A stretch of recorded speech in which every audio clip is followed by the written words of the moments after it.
Moje ime je Irma Gnezda. Učim likovno umetnost.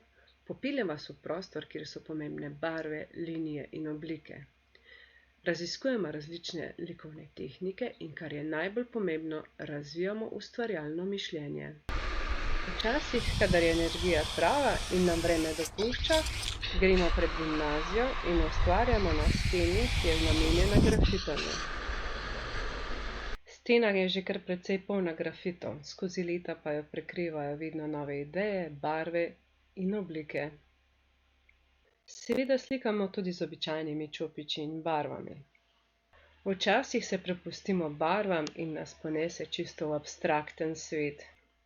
Ta je povsem drugačen od našega resničnega sveta. Tu so veliko bolj pomembni naše sanje, naši občutki, čustva in misli. Včasih nas zanese v optične iluzije, pa tudi v čisto realne pokrajine. Večina dijakov najraje ustvarja s svinčnikom. Včasih rišejo svojega sošolca ali sošolko, mogoče šolski hodnik ali hišo na mestnem trgu. Včasih pa si zamislijo zgodbo in narišejo strip. S privlačno naslovnico, menjavanjem zornih kotov, dinamiko črno-belih ploskev vas skušajo prepričati, da si zgodbo preberete. Včasih se ukvarjamo s problemi tega sveta. Razmišljamo, kako bi lahko na likoven način pomagali k boljši prihodnosti.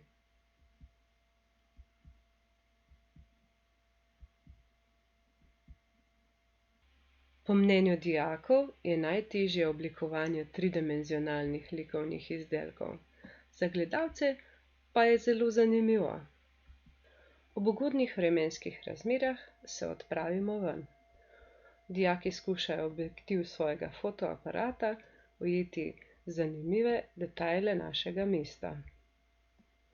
Te fotografije služijo tudi kot odlična podlaga za nadaljnje likovno ustvarjanje. V risbah prepletejo različne motive kulturne dediščine Idrije in svoj pogled na mesto. Pri delu na daljavo smo se odločili za manj zahtevne naloge, kot je na primer ilustracija. Jaz se že veselim ustvarjanja z vami.